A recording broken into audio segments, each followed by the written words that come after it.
Hello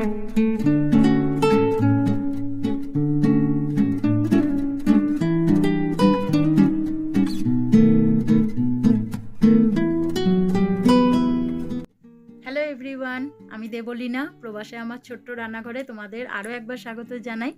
আজকে আমি তোমাদের এগ স্যান্ডউইচ বানিয়ে দেখাবো।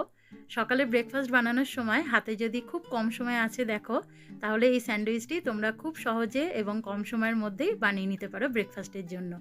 তাহলে চলো আর বেশি দেরি করব না, আমি এই এগ স্যান্ডউইচ কীভাবে বানিয়েছি সেটাই তোমাদের সঙ্গে আজকে শেয়ার করে নেব। প্রথমেই দেখো আমি 4টে ডিম সেদ্ধ করে নিয়েছি। এবার ডিমগুলোকে আমি এভাবেই মাঝখান থেকে কেটে নিচ্ছি। ডিমগুলো কেটে নেওয়ার পর কুসুমগুলো আলাদা করে নেব।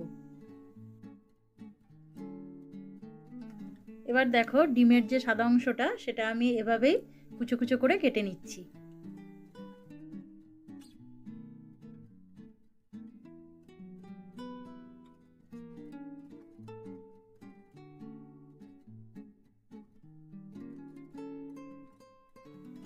এবার এগুলো একটা বাটিতে তুলে নিচ্ছি।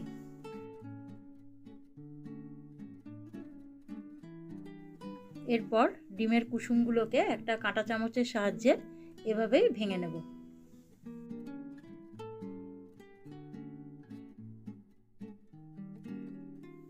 ডিমের কুসুমগুলো দেখো আমি খুব ভালোভাবে ভেঙে নিয়েছি, ঠিক এরকমই হবে ঝুরঝুরে মতো।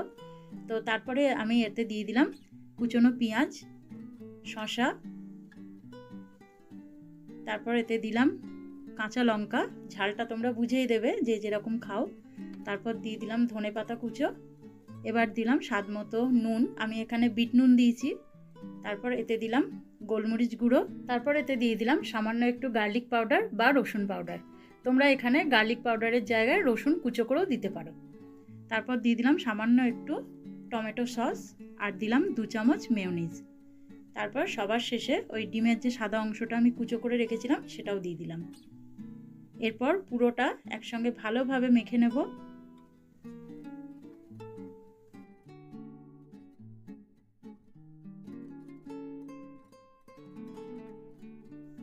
তারপর এখানে দেখো আমি 4টে পাউরুটি নিয়ে নিয়েছি।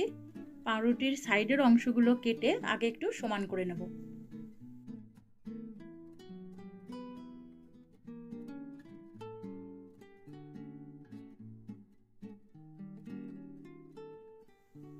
এই দেখো এভাবেই সমান করে কেটে নিয়েছি। আর বাকি পাউরুটি দুটো আমি একইভাবে কেটে নেব।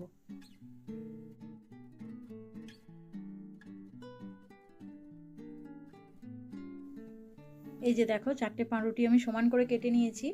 তারপর এখানে আগে একটা পাউরুটি নিয়ে নিলাম। এবার ডিমের যে মিশ্রণটা তৈরি করে রেখেছিলাম সেটা পাউরুটিটার ওপর দিয়ে এভাবেই ভালো করে চামচ দিয়ে চারিদিকটা ছড়িয়ে দিতে হবে। তারপর এর ওপর দেখো আরেকটা পাউরুটি দিয়ে দিলাম। ঠিক একইভাবে আমি আরেকটাও তৈরি করে নিচ্ছি।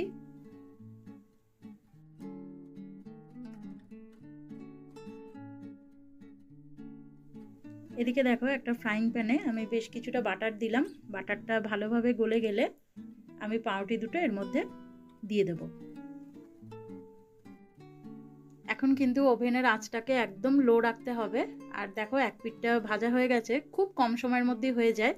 তো আমি আরেক পিঠটা উল্টে দিয়েছিলাম। তো দেখো এখন 2 পিঠটাই ভালোভাবে ভাজা হয়ে গেছে। এরপর দেখো ছুরি দিয়ে আমি এভাবে কেটে নিচ্ছি।